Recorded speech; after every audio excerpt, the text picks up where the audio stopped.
All right, we're going to go ahead and get started. Everybody has had a chance to get something to eat and something to drink, it looks like. Okay. If not, the food is right over here. If you're hungry, if you want something, if you want to get seconds or thirds, feel free to help yourself. For those of you who may not know me, my name is Mark Davis, and we're going to be having a seminar today. Our legal lunch is called the Maryland Probate Process. So this is a brand new seminar for us here, so if please be calm with your questions. Don't ask anything that's going to stump me. In the event I don't know something, my legal assistant Linda is in the back, and she knows everything about the probate process. So I told her, I said, don't correct me too often when I say something wrong, but I imagine there'll be something in here I say that's not exactly correct in the real world of how you do this stuff. But so we'll have her here with us. Everyone should have received a blue folder when you walked in. I'd like to go through the contents of that real quick. On the left-hand side, you should have a copy of the printout of today's seminar, and there's with all the copies of the slides and a place to write notes. Behind that was a evaluation form. If you could, before you leave, fill that out and leave it behind on one of the tables. We like to see, how we do, and if there's any topics that you'd like to have us try to cover, we'd like to know that, or any suggestions or improvements of how we can make things better, we'd like to hear that. On the right-hand side is just my biography. There's a flyer here about our law firm, Davis Upton Plumbo and Dougherty. A flyer about our title company. It describes the different type of settlements that we handle. And then behind that, probably the most important piece is the announcement for our Christmas party that we have each year. So if you haven't been, you need to come. It's Friday, December 13th. We're holding it in spite of the date. We'll be optimistic. But yeah, we always have a good time. We basically open up the office building and have food and beverages throughout, and just like people to come and relax and have a good time. So, what I usually like to do is just go around the room real quick and just see if there's any specific questions or issues that people have in their mind as far as why they came here today, and I'll try to, if I can, incorporate it into the seminar. So, Carly, I'm going to start with you. If there's anything that you want to know or reason why you're here. Well, I'm actually here first for myself because I'm second marriage. There's other kids involved, and I don't know if I'm doing things right or wrong. Okay. So I wanted to find out what I can do to maybe not ever. Okay. Probate is okay. Yes. Okay. We'll talk a little bit about that. Hi, I'm J.C. Hooker. I'm here because I have a couple of clients that's into this part of it when we were trying to list and sell the property. Okay. Okay. Good. Patrick Smith, investment group. We kind of do some marketing and I guess the personal representatives. So just knowing the process is great. All right. Carrie? I'm Carrie Falk with Nationwide Insurance and Financial. I do life insurance and estate planning, so trying to get clients to move and get them with their wills and understand the pros and cons of all the stuff. So. Good. I'm Jim Albee with McNellis Group and Solomon's, commercial specialist, and just here to get refreshed on what I should know at this time. I'm Tina Nugent with Remax 100, and I'm just here to learn a little bit about the probate process. I'm Susan Deck with Warren Foster and Prince Frederick, and I just feel the more information we have, the better we are. And I have a couple of clients that have involved with the state stuff, the state properties. Okay. Good to know. Good. I mean, in Campbell Hometown Real Estate, and I learn something every time I come in. Good. And I enjoy it. Good. Debbie Crow, Western Shore Realty. I know nothing about this. That's why. Okay. Leslie Robinson, Tyson Properties. I don't know anything either. Okay. Diane Bennett Hometown, and for personal and for business. Okay. Connie Weber with Phoenix Marketing. Hi, Jim. And actually, I'm here for personal. All right, very good. Well, a couple of my staff are in the back as well. They wanted to, hopefully they're not going to make faces at me as I'm going through this, but I think they wanted to hear some of this topic as well. Well, I hope that a couple of people that did have specific issues will try to address it, and we'll try to talk a little bit. We have a lot of real estate agents here. So a couple of issues specific to agents that you need to look out for if you do have an issue that comes up with a probate estate. So let's talk first of all about the topics that we're going to cover. This is a big topic. I don't know how it's going to work time-wise. I'm going to try to get through as much as I can. again. But if you guys have questions, feel free to ask the questions and we'll try to address it. I think it always makes it for a more interesting seminar experience if we all participate and we all can learn from each other. So if you've got a question, someone else probably has the same question, so don't be ashamed or afraid to ask it, and we'll do our best to answer it. So the topics we're going to cover, we're going to first go through some definitions that are pretty much specific to the probate process. I think it's a good idea to give us, so we can kind of learn the language of what we're going to be talking about first. And then we're going to look at what is probate and why do we need it. Talk about the personal representative. We'll briefly touch on the difference between probate assets and non-probate assets. And then we're going to look at the practicalities of opening up the probate estate, administering the probate estate, talk briefly about inheritance tax. I'll address a little bit about claims against the estate, and then I'm going to hit on two miscellaneous matters, just very briefly, tax considerations and the role of the probate estate attorney in the probate process. All right, so with that, let's start talking about definitions. I'm going to go through these relatively quickly, but again, if you have questions, feel free to stop me. Probate, first of all, is the process of administering the estate of a deceased person. Okay, so that's what it is. If somebody has passed away, they have left assets titled in their own name. You have to figure out a way to dispose of those assets, handle their debts, and that's all done through the probate process. Personal representative is the person authorized by the Orphans Court to act on behalf of the probate estate. The probate estate is really a separate entity. It's a separate legal entity. And unless you have someone who's authorized to act for it, then really nothing can be done. It's like the president of a corporation or the managing member of an LLC. So you have to have a personal representative who's authorized to act on behalf of the probate estate, again, which is a separate legal entity. Probate asset is an asset that's titled in the name of the decedent at the time of the decedent's death. Okay, so if someone passes away and they've got a car titled in their name, that car is going to be a probate asset. It's got to go through the probate process in order to be disposed of. Non-probate asset is an asset that was not titled in the name of the decedent, but in which the decedent may have had an interest at the time of death. Things like this could be, trying to think of something, maybe a payable on death account, something like that, where at the time of the death it automatically transferred to another individual. Probate estate, again, is a distinct legal entity established to effectuate the final disposition of the probate assets and liability. The taxable estate is different from a probate estate. It's a taxable estate or the assets owned or controlled by decedent at the time of death. This would be like a payable on death account or a life insurance policy that had beneficiary designations, things like that. Okay. It could be taxable for federal and Maryland estate tax purposes, but it's not brought into the probate estate. Okay, it passes automatically at the time of death. Testate means if you die with a will. So if you have a will and you die, you're said to have died testate. Intestate means you died without a will. Okay. A legatee is a person named in the will to whom probate assets are to be distributed. So when you have a will and you say, I want my bracelet to go to my niece, that niece is a legatee under the will. An heir is a person entitled to inherit from an intestate person. So you'll hear legatees and heirs, those terms kind of thrown out interchangeably. There is a legal distinction where a legatee is someone who inherits under a will. An heir is someone who inherits from someone who didn't have a will, but they're legally entitled to inherit from the person because of their family relationship with the person. Okay? So is the heir not necessarily related to the personal representative? No, the personal representative can be somebody completely different. It has to be most of the time the personal representatives are related to the decedent, but they don't have to be. And they just manage and make the decisions. They basically operate the estate and are authorized to act on behalf of the estate. That's what the personal representative does. Exactly.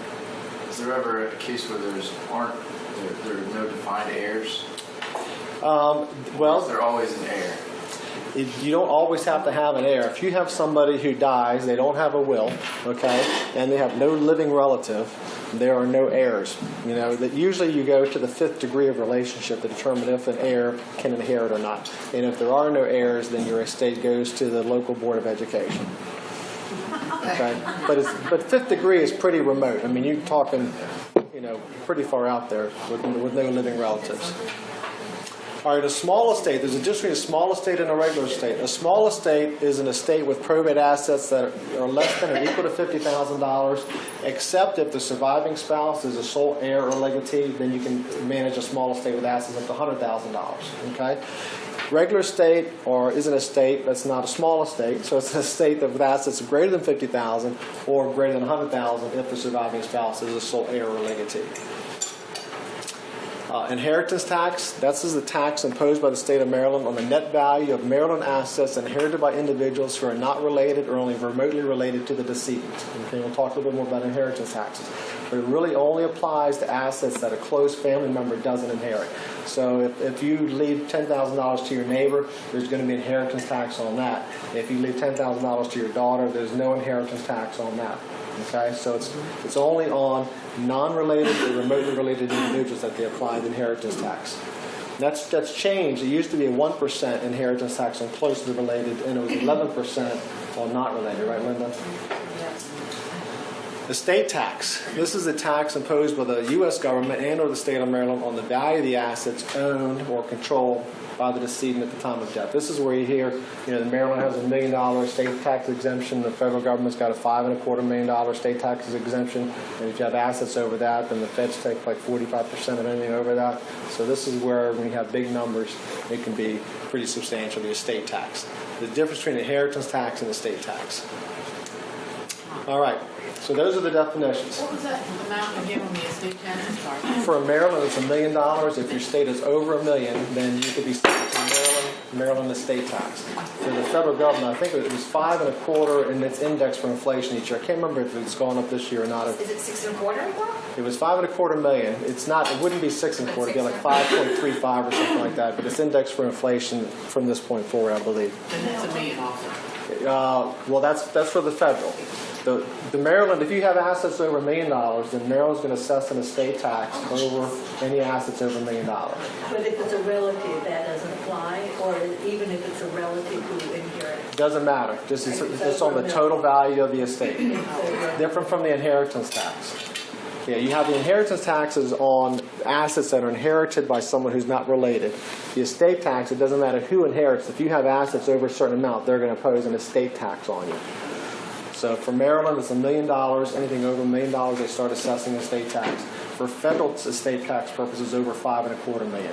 So if you die and you're by yourself and you get a $6 million estate, the federal government's going to tax you 45% on $750,000. Okay?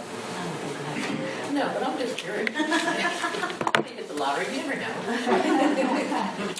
All right.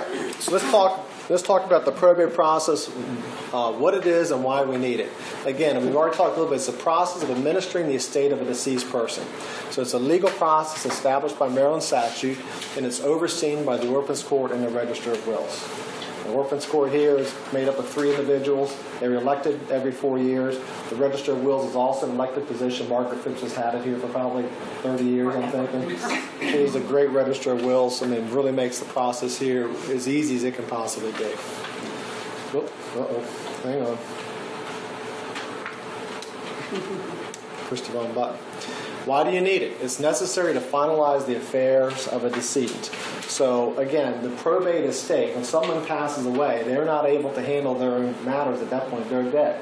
So any assets that they had titled in their name, if they had a car titled in their name, there's nobody, if you wanted to transfer title, could sign that title for the car because the person who owns it has passed away.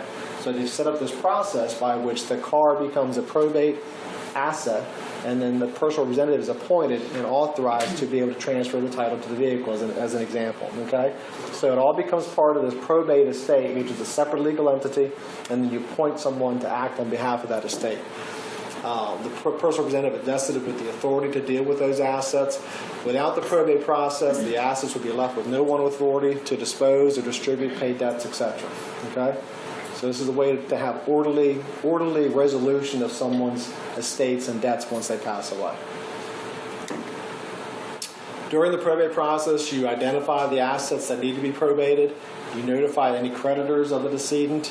Anybody who has a potential claim against the decedent for a debt the decedent may have incurred before they died, they have the opportunity to file a claim against the estate so they can get paid. Inheritance and estate tax liabilities are determined and paid. Any expenses that are determined to be valid are paid, and then the net estate proceeds, after you subtract out all the valid claims and expenses, have been distributed to the heirs or legatees. Okay, so It's a pretty orderly, logical process for wrapping up, basically winding up a corporation. You're laughing. It should be. Yes. Is that where the person who's appointed does the newspaper advertising? Yes.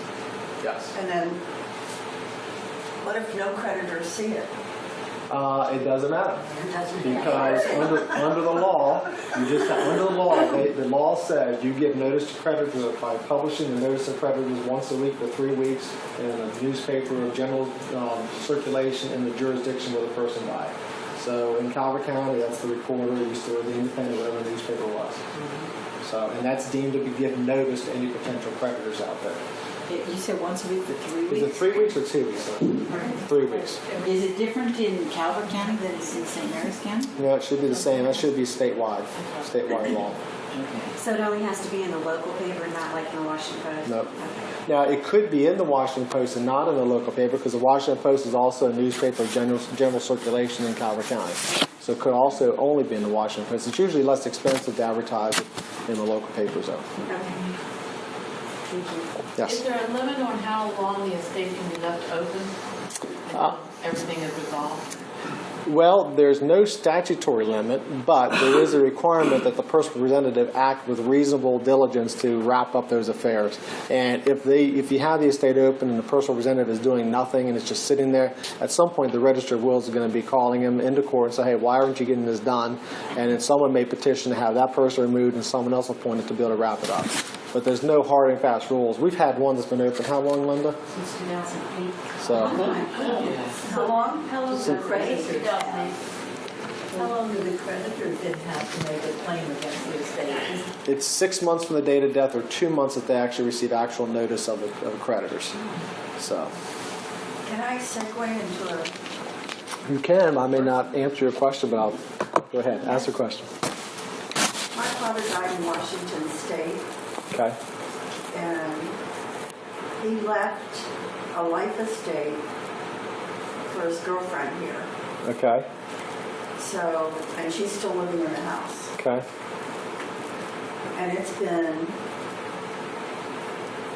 8 years, and it looks like it's going to be even longer. Okay. So that's okay? It can be, yeah. So he left, basically he had a house in Calvert County, and he said, I give a life estate to Sandy Sue for the term of her life, and then upon her death, then the house is distributed to the children, whoever it's going to be. Yeah, that actually, in that situation, the house is not part of the probate estate because it's going to transfer title automatically upon Sandy Sue's death. It's going to automatically go invest in the children. So that a house does not become part of the probate estate. I see. Okay? So it's technically his estate is not closed, but Well, that's... everything else has been distributed. Well, the house has nothing to do with his probate estate. So you can have, if he had other assets titled in his name and they've all been dispersed and distributed, all the debts are paid, and that probate estate is closed, then his estate basically is closed. This house is outside of that estate, so it's got nothing to do with the probate estate. Is that law a federal, national law? Or could this be something that Washington State would have some jurisdiction over? If it's Maryland property, Maryland law is going to apply. Maryland law, okay. So basically, the life estate, once Sandy Sue dies, then it goes back to the... Whoever the remaindermen are who are named in the deed. Which may not be the children. It could be anybody. It could be anyone. Depends what the deed says. So, if you will have a personal representative, no matter what, there still is a probate where you have to go and open up? Not necessarily. If you have a will and you've named in your will, you've named someone to act on your behalf in the event you do die. If you end up when you die, you have absolutely no assets in your name alone, nothing to probate, then you can just file the will with the Register of Wills, and it'd be a will of no estate. You don't have to open up an estate, but you put the will on file just so as someone's searching land records, they always search the Register of Will records as well to see that this person has died, and that way it helps clear up the land records. But there'd be no probate estate because there's no probate assets. But if there are assets, you would have to open it up. If there are assets, you would have, exactly. Because otherwise, those assets would just sit there and nothing would ever be done with them. So, Yeah, I had, my brother died and I was left with everything, and I'm like, what do? I just went down to the Margaret Fitz's office. She did everything. I wrote the check for whatever it was I had to do, and she did it. right. Now they would do that more several years ago. They don't do that. It was several years Yeah, they don't do that much anymore, and they would only do that if it's very simple, like a small estate or something, would help you do that. Anymore, they like for the people to have attorneys to go through the process because they just don't have the staff over there and they really should not be giving legal advice and Because assisting. they're not attorneys, just Because like we're exactly, not attorneys. right, exactly. Yes. The personal representative should be given an attorney, correct? The personal representatives, our recommendation, of course, is that the personal representative should hire an attorney to help them administer the estate, just to make sure. And we can talk about this a little bit more. But what we do is we complete all the forms. We tell them what information we need. We complete the forms. We prepare the accountings. We prepare the notice to creditors. We apply for the bond they have to get. And we'll go through this process that we get. But we try to make it as easy as possible on the personal representative because we do it. We have probably 35 or 40 estates open at any given time. This is pretty much what Linda does. 80% of her time is going through this. So we are familiar and know what the process is, know what they will allow, what they won't allow, and how to do it. Where you guys, most of you, if you ever are PR, it's the first time in your life you've ever done it, and it's all foreign to you. So So and the dilemma that we have at this particular point is there a state law that says if you have a felon or, you have a record that you can't be over? there is, actually, we're going to get to that. That's one of the qualifications of a PR, is that you not have been convicted of a serious crime. And there's no definition of what a serious crime is. There's case law on what is or isn't, so it's really up to, we've actually had one where we had to actually go to the orphan court and say, do you guys consider this to be a serious crime or not? And they did, so we had to get somebody else. Let me just throw this out and I'll let you move on because I know you'll Okay. answer it. With that being, the heir, this person could not serve as that. However, they were the heir because it was his mother. Right. Wife is divorced. She refused to let the wife to give her permission to do it on the other side. Okay. Yep, there's an order of priority that the registrar will looks at when they appoint PRs, and we'll go through that as well. We'll look at that as well. All right, so that's why you need the probate estate. Why do you need the personal representative? You need it because since the probate estate, think of it like a corporation. It's a separate legal entity. You have to have an individual vested with authority to act on behalf of that entity, and that's what the PR does. Until the PR is appointed, no authority to act for the decedent is available. And especially for you guys in real estate, I've had a couple of people, mom dies, the real estate agent wants to list the house for sale, son signs the listing agreement. Well, that really means nothing. The son is not authorized to act on behalf of the deceased mom's estate. So I think there's been a couple of those I've seen, so I just wanted to really make sure until you have someone who's appointed by the orphans court and is granted letters of administration, no one can act for the deceased person. Even if the son had the power of attorney for his mother, mom dies. When mom dies, the power of attorney goes away. Okay, that the power of attorney is only valid while the person is alive. Once a person dies, the power of attorney dies as well. And that's when it's kind of have, during your life, you can have a power of attorney to act for you. Once you die, the power of attorney goes away. You open up a probate estate, and the PR takes over acting for you. So the power of attorney while you're alive, personal representative after your death. Okay? Yeah, I think for us as real estate agents, a good practice, and I have done this a couple of times, is actually get a copy of the legal paper making that person the personal representative, have in the file. Right. You should. You should have copies of the letters of administration just so you know who you're dealing with. Exactly. Okay? Responsibilities, we're going to talk about personal representative in more detail. Responsibilities, powers, and duties of the PR. So basically the personal, and I'll refer to as PR because it's easier for me to say that than personal representative every time. So the PR acts as a fiduciary of the estate. So it has fiduciary duties. So a lot of times the PR could be an heir or a legatee of the estate as well. So there could be an inherent conflict. What he might do in his own best interest is different from what he should do as the PR of the estate. So there will be conflicts from time to time. And decisions are made, and the PR has discretion to make decisions. He's supposed to make them in the best interest of the estate. It's when he doesn't do that that you can have other people objecting to what decisions are being made, and that's when you can have issues. Okay? If he breaches the fiduciary duty, he may be held personally liable. So if he, distributes money out, if he's an heir and he distributes money out of the estate before the claims are filed and determined, and then it turns out the estate is then insolvent, well, they can come back after him personally and get the money back, so they can put the money back in the estate to pay the claims. Okay? The powers of the PR, he basically takes title to and holds the assets, so he's in control of those assets. He can exclude others from assets. So if mom dies, somebody's appointed PR, the PR that controls who can live in the house, who can rent the house, those types. Same thing mom could do, he could do. Manage and operate assets, receive rental income, sign leases, sign listing agreements, whatever it would be, and then incur and pay expenses of the estate. So they can pay attorneys, they can pay advertising costs, they can pay to keep the electricity on, things like that. Anything that's a valid estate expense, the PR can pay. Can negotiate and pay claims. They can negotiate with creditors. Okay, they can hire specialists and professionals as deemed necessary. So you can hire accountants, you can hire attorneys, you can hire appraisers, sell or dispose of assets, filing tax returns, and paying taxes. So really, pretty much anything that you need to do, or an individual could do if it was his own assets, the PR is vested with that authority to do it. And whatever he does is under the supervision and the control, basically, the orphans court. So you can't go too far afield without them reining him in and saying, hey, you can't do that.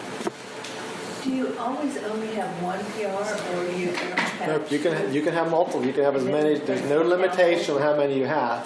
What we tell people is name one, vest that person with authority, because what happens if the two PRs, you have two, and they don't agree?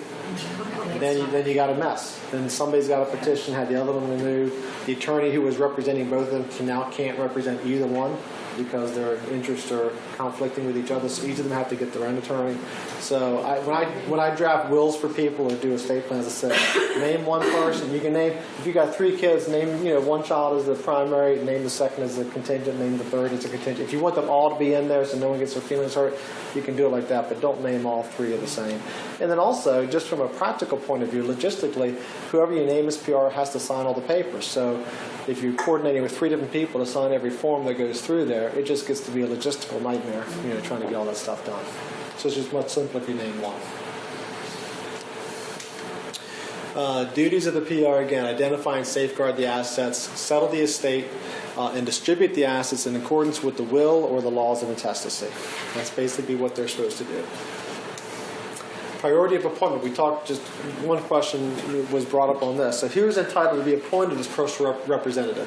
The first thing is that if there's a will, it's the person who's named in the will to serve as personal representative. That's the first priority. If there's no will, or if the person named in the will is not available or not able to do it, then there's a hierarchy that the Orphans Court looks at in appointing who PR is, who the PR would be. And the first basically entitlement would be if you're the surviving spouse or if you're an adult child that is entitled to share in the estate. You would have the highest priority. If none of those people are alive or able to do it, then you look at any other residuary legatees, grandchildren's, other relatives, and then you go down to largest creditors, any other person who have any type of pecuniary interest in the estate, and if still nobody wants to do it, then it could be any other person. But this is kind of the hierarchy that they look at in appointing who the person representative can be. Okay? Mark, does the Orphans Court contact those people to see if they want to do it? Nope.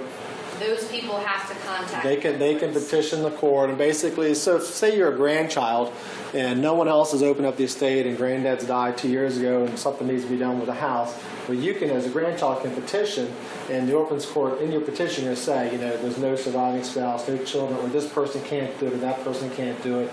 You give notice of your petition to all the other heirs who could petition. They have an opportunity to object.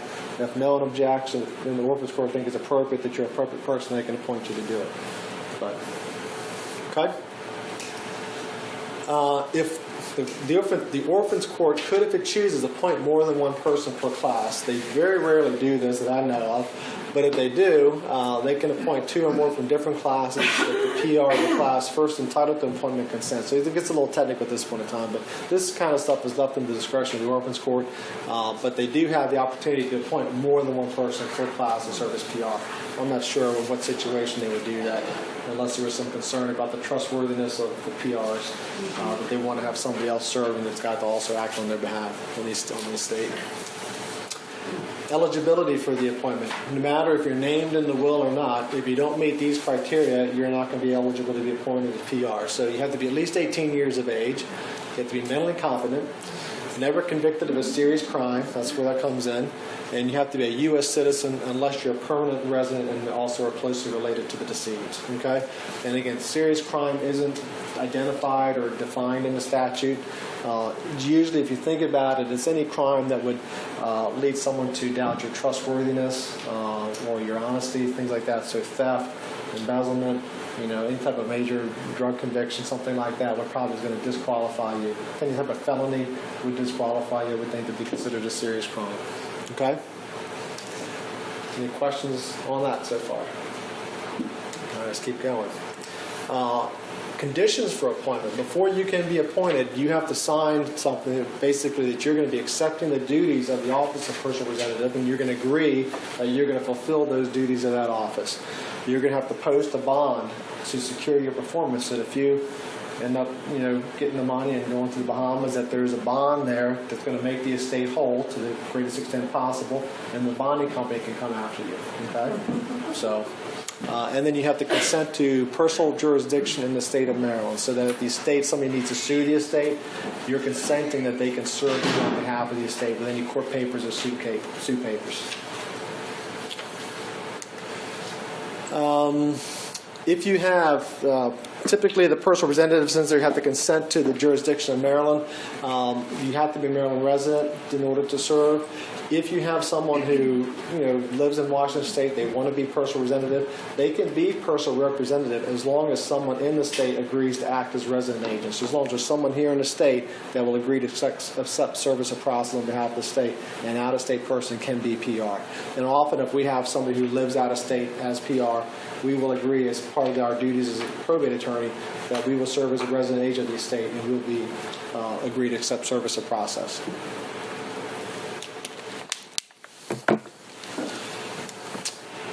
Personal Representatives Commission. Okay. If you have agreed to serve as PR, you are entitled to a commission for the duties and acts that you're going to be performing on behalf of the estate. The commission is treated as regular income for income tax purposes. So often you have somebody who is serving as PR, but they're also a legatee under the will. If they just inherit the money, there's no income tax on what they inherit.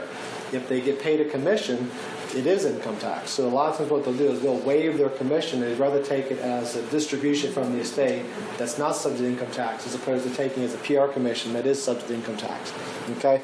Where it gets dicey is if they're one of 5 legatees, so they're going to get 20% of what's left, as opposed to a $10,000 commission. So you have to kind of do the math. Is it better for me to pay taxes on $10,000 or take an extra $8,000 as part of my distributions? You have to look at the math and see what they want to do. And often kids, don't want a PR commission. They do it on behalf of the family, and they're willing to do it without getting a PR commission. Is there anything you have to do to file a form for that, or you just simply don't? What you would do is you would file, at the time that the estate is ready to be closed, you file a petition for Personal Representatives Commission, and that would be served in all the other heirs or legatees, and they'd have the opportunity to object, and the office court would then order that. Okay? Right, but if you don't want the commission, then you just waive. You don't claim it. Okay, this is the schedule for the commission. I'm not sure if you can read it, but basically, if the amount of the estate is under $20,000, the PR is entitled to up to 9% of the value of the estate. If the value of the estate is more than $20,000, then the PR is entitled to $1,800 plus 3.6% of the amount over $20,000. So if you have an estate that's valued at $120,000, to make the math easy, they'd have $1,800 plus $3,600 on the amount over that. So it'd be a total of $5,400 would be the PR commission. Give you some frame of reference. Okay. All right. Let's talk probate assets versus non-probate assets. Very simply, probate assets are all property that's titled in the decedent's name at the time of the death. could include real estate that they own solely or as tenants in common, whatever percentage interest ownership they had as tenants in common, that part of the property be a probate asset. So if I own a piece of property as tenants in common with somebody I have a 30% interest, that 30% interest of my interest in the property would become a probate asset and would have to be disposed of and distributed pursuant to my estate. Cars, boats, bank accounts. If you don't have a beneficiary on a retirement account or life insurance policy proceeds, all those would then flow into the probate estate. Okay. It doesn't include payable on death accounts. You have a bank account with a payable on death beneficiary. That basically transfers title at the time of death without coming into the estate. Beneficiary designated account like retirement account, life insurance policies, proceeds.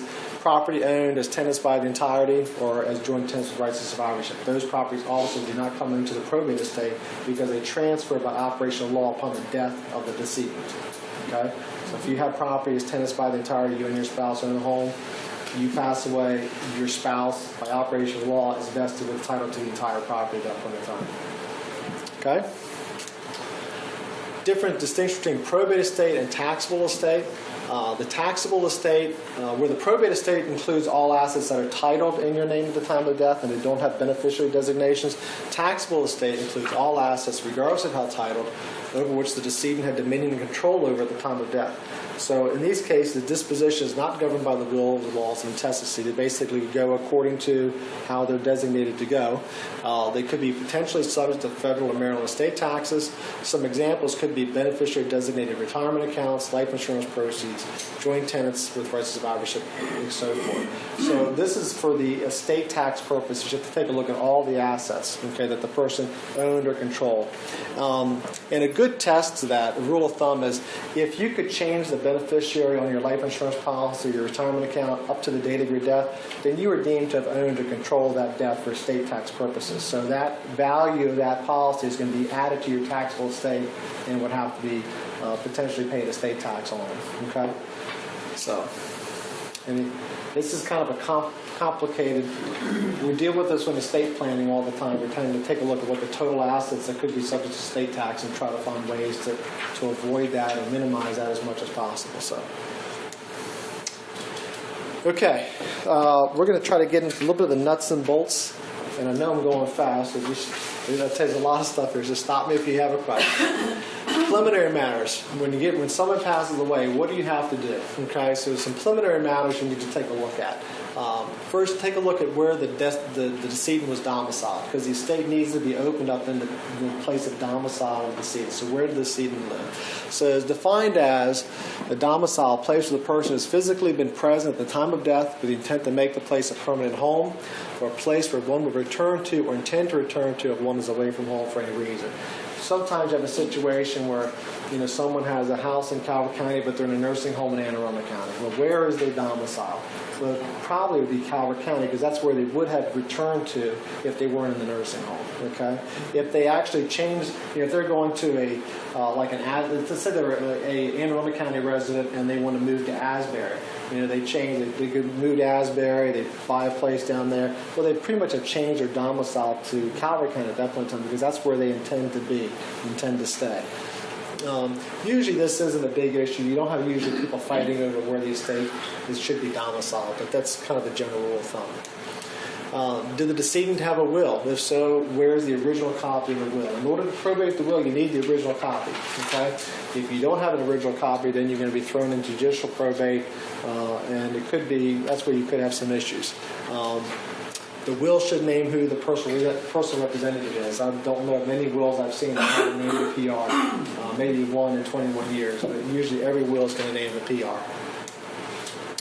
You have to get an idea of what assets the decedent owned.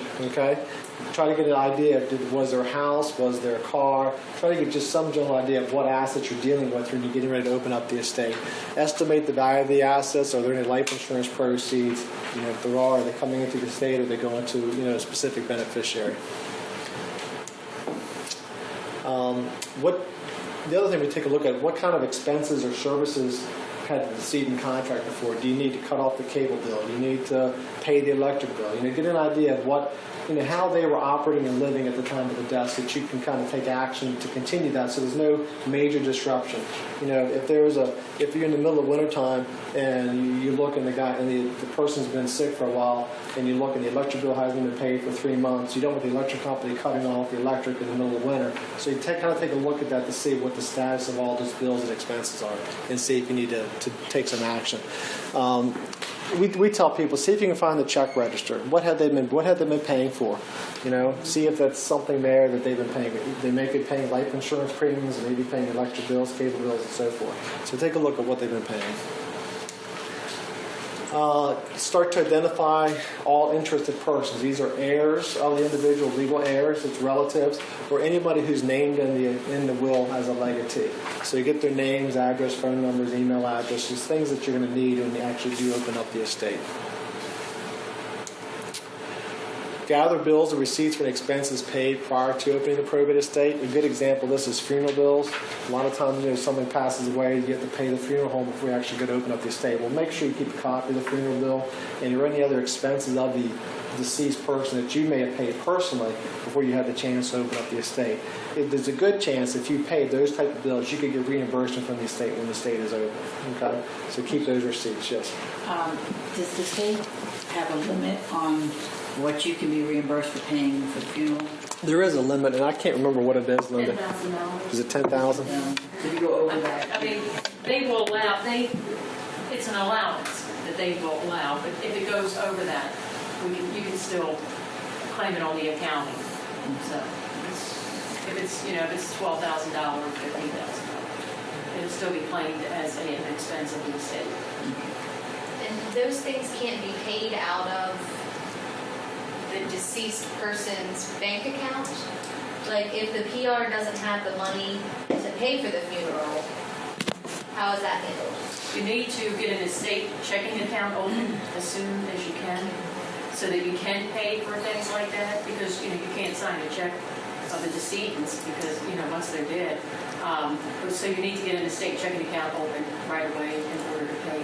So you'd be opening up the probate estate. You basically told the funeral home, hey, we don't have access to the cash. Here's a bank account with $20,000 here. We're going to open up the estate, and as soon as we have access, we'll pay your bill. And most of the time they'll do it, or they will actually help you apply for life insurance proceeds, if somebody passes away, because they'll know that there's money to pay their bill as well. You have people paying funeral bills with credit cards and get reimbursed for that. So they usually will work with you to do that. Yeah, because you can usually get reimbursed as soon as you get that account open. Right. Okay, so that's kind of the preliminary what you do before you open up the estate. This is how you actually go through and open up the probate estate. So the first thing you do is you're going to be preparing and filing a petition for administration of a regular estate. And I'm just going to talk about a regular estate now, and I'll talk about small estates. So regular estate, you file a petition for administration of a regular estate. It's filed by the person entitled to be appointed as PR. You include the name and the last place of domicile of the decedent and the date and location of death. So not only where they live, but where they died. Okay. You state the facts that show that you're eligible to serve as PR. Either you're named in the will, or you're the daughter, or whoever it's going to be. You're going to sign something to show that you accept the duties and responsibilities of the office of PR. And you're going to identify whether a will exists, and if so, the names and addresses of the witnesses on the will. Okay. That petition has a Schedule A that you also need to complete and fill out. Schedule A is going to have just an estimate of the real and personal property value. At this point, you probably aren't going to know what those values are, but they just really want a rough estimate to get some idea, are you a small estate, are you a regular estate, is there going to be inheritance tax and things like that. So you have an estimate of inheritance tax, the amount of any unsecured debt, and it's got to be signed by the petitioner who's going to be appointed as PR and their attorney if there is one at that point. For real estate, what do they usually use for property value? Just the assessed value for that's what we'll use it for initially. Yeah, unless if somebody's happened to have a recent appraisal done before they died, they usually just use the assessed value for the first shot. That's typically what you have, Linda. Yes. Yeah. Do you have them get an appraisal? It depends. It depends on the circumstances. Depends on the circumstances. There's advantages and disadvantages sometimes. The Orphans Court will accept the assessed value in most cases. However, if there's tax situations, tax consideration you might want to consider. When you inherit property from an estate, you as the person who receives the property, your basis in the property becomes the value of the property in the estate. So let's say I inherited a property. Let's say my mom bought property for $10,000. When she died, the assessed value is $50,000, okay? But the appraised value, the fair market value is $100,000.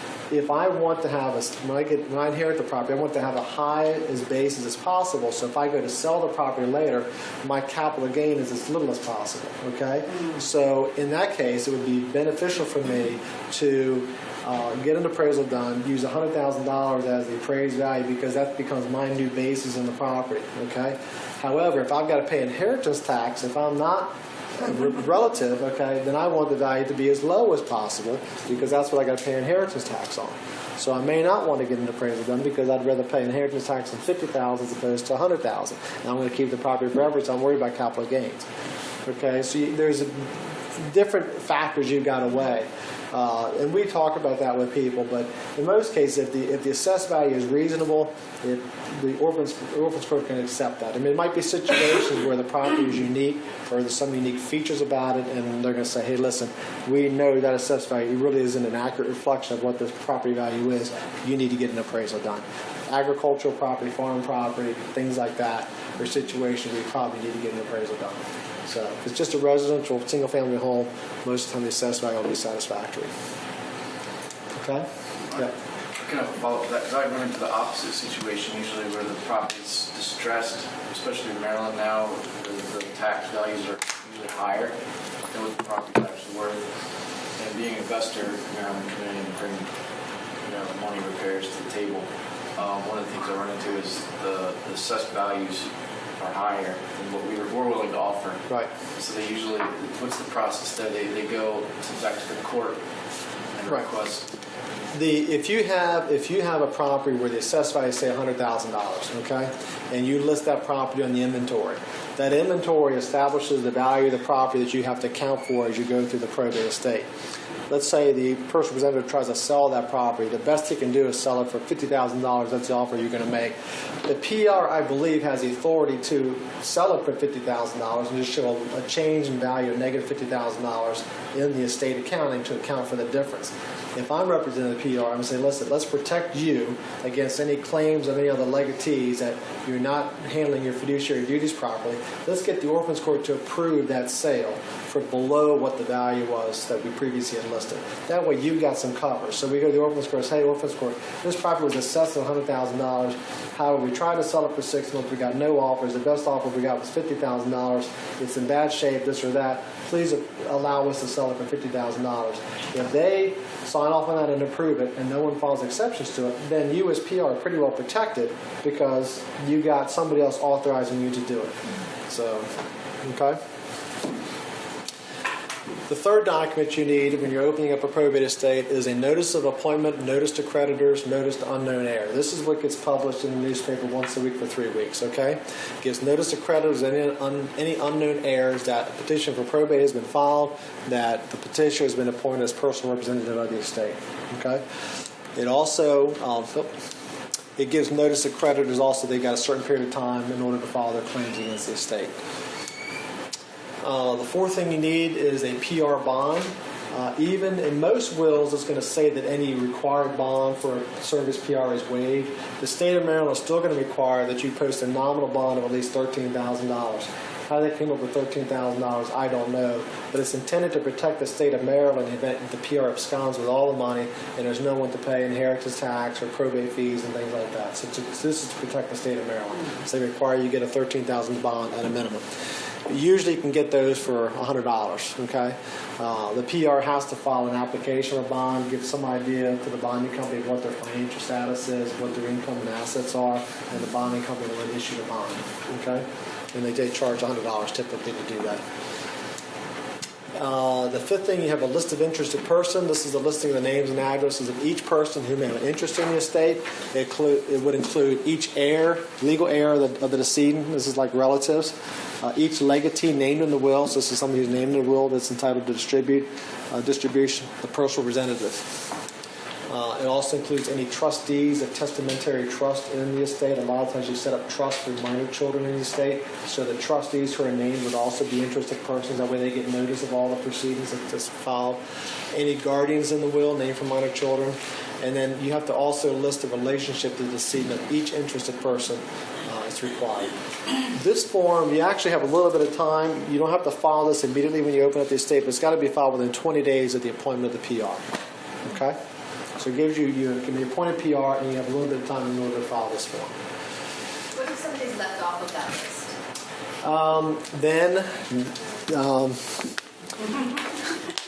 They could, I think until they've provided notice, I think the time periods that they have to respond to stuff probably does not start to run. So, and they could file, at some point they determine that they're entitled to an interest, and they could come back and file a claim against a PR or against the estate after the fact. So we want to make sure it's as complete as possible.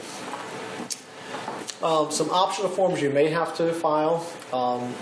If the person named in the will does not want to serve as PR or has passed away and no one is named, whoever is eligible to serve as PR would be next in line. If they don't want to do it, they can consent to have somebody else serve as PR. Okay? So if you have, the spouse would be the first one entitled to serve. If she doesn't want to serve, she can consent to have her son serve as PR. So you fill that form out. Also, you could have an appointment of resident agent. In the situations where your PR is out of state, you could have the consent to serve as resident agent or appointment of resident agent. Okay? Would appoint someone else to be resident agent of the estate. Once you file those papers, the orphans court pretty promptly, within a day or so typically, will issue letters of administration. Okay? Until those letters of administration are issued, no one has the authority to act on behalf of the decedent. Okay? Once those are issued, then the decedent does have the authority. You typically, do we do one copy of that, many copies, or multiple copies? They usually get multiple. Usually get about 5 copies. Because you'll have to go to the bank and provide a copy of the bank or any other type of financial institution that you need to prove that you are basically appointed to act for the estate. The other thing, that the date of the appointment of the PR starts the time period for many of the estate milestones. It kind of starts the clock running. Starts the time period for filing the information report, starts the time period for filing the objections, and for filing the first accounting of the estate. So that date of the appointment is kind of a key date in the probate process. And again, it's the letters of administration are the evidence of the authority of the person named as PR to act on behalf of the estate. Any objections to the appointment of the opening of the estate must be filed with the registry within 6 months from the date of appointment. So the estate has to be open for 6 months because people have 6 months to object to the opening of the estate. So there's a minimum time that the estate has to be open, but there really is no maximum time. It doesn't say it has to be closed by such and such a date.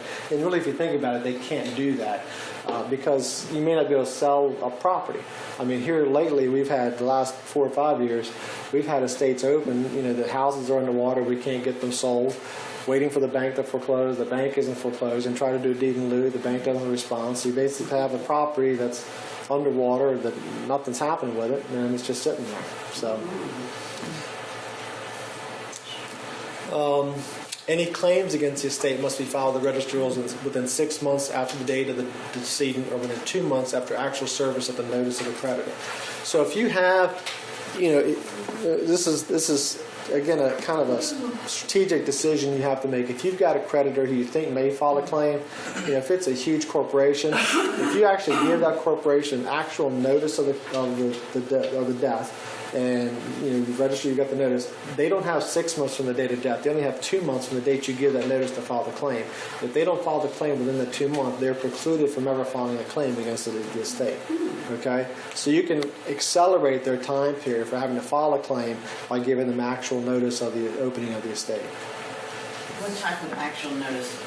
Certified mail on a registered agent, okay, or the corporation. It's also kind of a good way if you want to kind of smoke out what creditors are going to be. You think you know who they might be, so you send out these actual notice, and then you'll know within 2 months as opposed to 6 months what type of claims or creditors you might have. We don't do that very often, but every once in a while there's a decision to take that step. Going back a little bit to your underwater situation, would you be able to do a short sale through the estate with the bank? You'd have to work through the bank to get that done. Yeah. Okay, when you open up an estate, whoever is appointed as PR should apply for a federal tax ID number. Again, the estate is a separate legal entity with its own separate tax liabilities and obligations. So you get a separate tax ID number. And then when you get the separate tax ID number, you can take that with your letters of administration and go to the bank and open up an estate checking account. And then once you get the estate checking account open, let me go back. To open up an estate bank account. And really all the income, all the expenses really need to be paid out of that one account. It simplifies the accounting later on down the road because you have to account for every dollar that comes in, every dollar that goes out, and you have to balance perfectly. And if you're operating at a couple of different accounts, you got interest payments coming in, you got bank fees going out, you got rent payments or whatever else, it really simplifies it if you got all in one place in one bank account. So we actually file the accounting. Do you have to file for a tax ID number for an estate? Before you do, yeah, because you can't open a bank account without it. I mean, I guess, I'm trying to think of how they would even police that if you didn't file. So if there's property that needs to be transferred, Yeah, that PR should always be able to provide a tax ID number for the estate. I would think so. Wouldn't you think so, Linda? Yes. And you're going to have it when you go to the bank to open an estate checking account. And that I check guess that the you question give is, what if you don't open up estate, an estate checking account? Right. I just opened an estate account for my husband, and I didn't get a tax ID number. The credit union used his social security number. Oh, really? But it's a small estate. I don't know if Right. that makes any difference. Yeah, I'm not sure. This is always my fallback. Consult with a CPA. I don't give tax advice. We kind of Consult an attorney all the time. we give you guidance, but really on tax issues and things, you all should get a CPA involved early on, so you kind of know what your obligations are. Yes. What if, like, I put one of my children on my checking account, would they still have to do that? If they have the right, depends on how you title the account, but if they actually equal owner the account with you, they can do, they can take all the money out while you're alive, they can take all the money out after you die. So that would save having to file for that federal? Well, you tax still, ID number. but the expenses, it depends upon if they happen to open up a probate estate for you, if you've got income coming in your name, you got tax, you got paychecks that are going to be issued after you pass away, for your last paycheck, if you got any reimbursements from any, insurance policy, whatever, that's going to be issued to you. They have to deposit it in the account for the estate of you. So they really shouldn't commingle things after you passed away with assets that you had title joined with them before you died. You should really keep them separate. Because I put my son on everything. And that's fine because that's going to keep that account from actually coming into the probate estate. So it's going to be separate from the estate. Okay. But any expenses of the estate really shouldn't be paid out of that account, especially if you have other children and that you want things to be divided equally. People do it all different ways. You have people set up this, I'm going to put $20,000 in this account, use this account to pay all my expenses, and everything else gets distributed. And whoever's on that account with mom will pay all the expenses, and, she'll put this child's name on this account, this child's name on this piece of property. So people dispose and divide their assets up differently, and there's ways to do it without actually having a will, and you can do it where there are no assets in your name at the time of your death, so you don't need to have a probate estate. So there's things you can do. The only thing you have to be careful is you start putting people's names on your assets and you're giving them an ownership interest in that asset. So your son, he's probably a great guy, but if he went out to Vegas and needed money to play the roulette, and he could withdraw all that money from your account and put it on Black 23. And so you have to be careful when you start putting people's names on your account. You lose control over that asset. Same thing with house titles, and it's the same thing if people want to add their children to the house as well. If you add a child to the house and they get a judgment against them, that judgment's going to tax their interest in the house, and you just get a mess sometimes. Yes? What about the DUPD accounts? They're not considered a part of the estate, are they? No, because they pass automatically by operation of law upon your death. So if I can do my account payable on death to whoever I want it to be paid to, and that's going to be outside the estate. Right.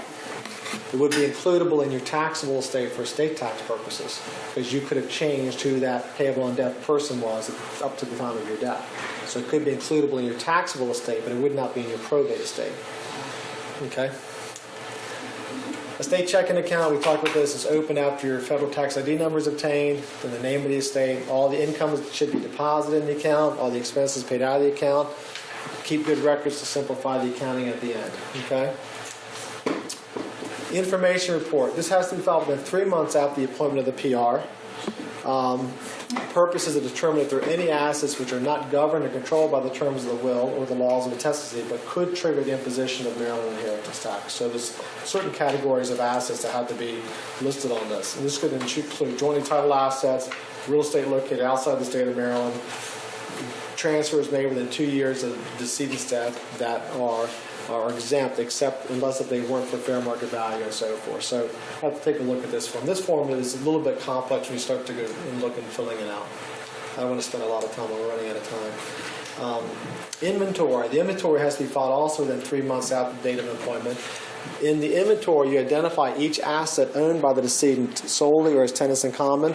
You have to describe the asset in reasonable detail, and you put the initial value, put whatever value you're going to put on that asset on the inventory. So basically, if you have an inventory with 2 pieces of real estate and 1 bank account, whatever values you have in that inventory are what you're going to have to account for at the end of the estate. And if those values, those assets change during the administration of the estate, you have to account for that change. So, for example, if you have a house that's valued at $100,000, another one valued at $150,000, you can only sell the one instead of $150,000, you sell it for $125,000. Where you show that $125,000 coming in, you show a reduction in value of $25,000 because it's a decrease in what you showed initially on the inventory. Okay, so as I look at it as kind of take a black box. You put everything in, and everything that comes out, it's got to equal everything that goes in. Okay, so all the income and the estate value goes in, all the distribution of expenses come out, and those have to equal exactly. Okay, so whether it's a change in value, whether it's an expense, whatever it could be, it's got to equal exactly. Okay, so how do you value the assets? You basically use it first, the fair market value prior to any liens or encumbrances. So if the house is worth $200,000, that's a $100,000 mortgage, you put $200,000 on the value for the house. Again, real property, you can use the SDAT value or the fair market value from the licensed real estate appraiser. Again, we talked about that. Automobiles, you can just use the NADA value at the time of death. Stocks, you take a look at the stock tables in the newspapers, what the closing value of the stock was as of the date of death. Bank accounts, what the balance was as of the date of death. Other personal property, furnitures, collections, coin collections, gun collections, you have to get an appraiser to come in and appraise those assets. This is where a lot of folks get in trouble because, dad dies, had a bunch of stuff in the house, people come and start taking assets out. Well, this Joey wants this, Sandy wants that. Yeah, you can go ahead and take that. Well, somebody's got to value that stuff before, and once it gets away, it's hard to get it back for the estate appraiser to come and evaluate it. If you have a coin collection, you have to get an appraiser who's certified or qualified to do coin appraisals. If you have a gun collection, you get a gun expert to evaluate what the gun values are.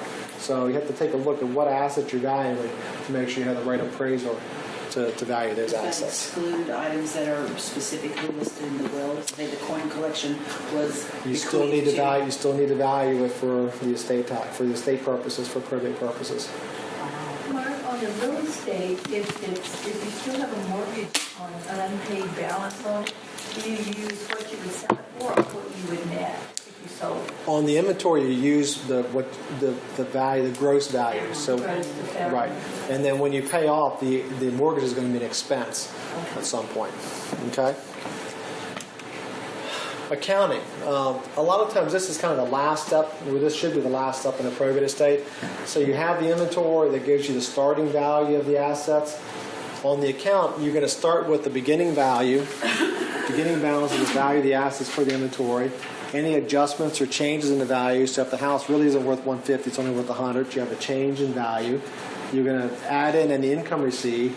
Then you're going to subtract any expenses of the estate, such as paying attorneys, paying CPAs.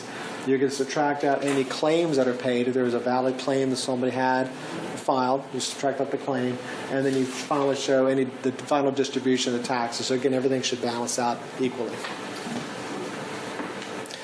This sounds simple, but this is a lot of times the most complicated part. That's why it's important to keep good records. And if you don't have it all in one place, you got a couple different accounts or different people paying bills, and the state's open for a long period of time, this can become fairly complicated.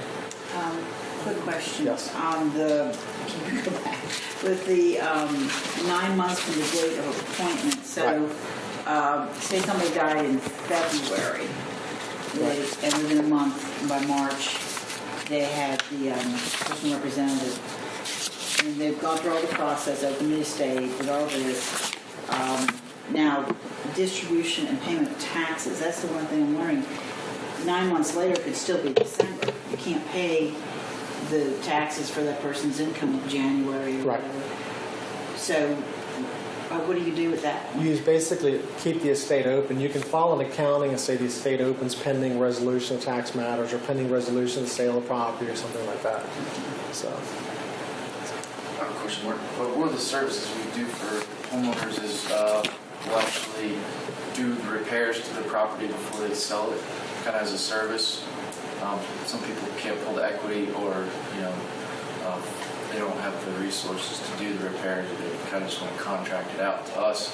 Would that be considered an expense if we worked it out with the personal representative? it could be. Repairs. Yeah, it could be. The PR could decide that they could net more out of the assets if they did repairs prior to the sale.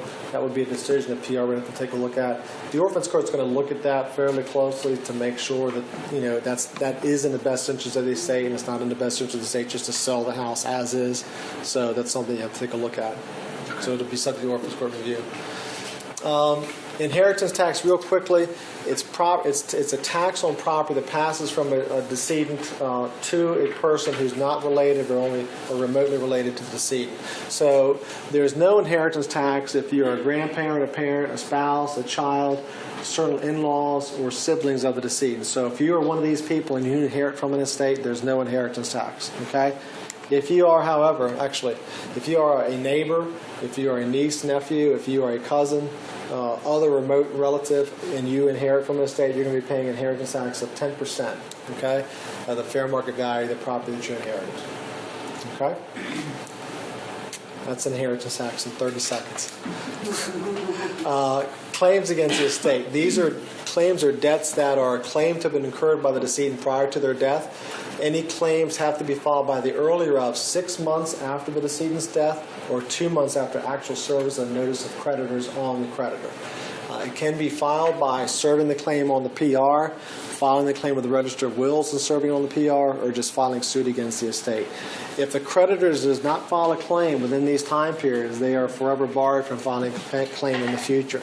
A lot of times you have credit card. Your mom dies, have $10,000 in credit card bills, okay? Don't notify the credit card company. Put the ad in the paper. Don't make payments. Don't say, hey, I'll pay $5,000. You're under no obligation to pay that unless you also sign the credit card agreement. See if the credit card company files a claim. If they don't file a claim, they're out of luck. Okay? So, miscellaneous, just real quick, taxes. Again, hire a CPA.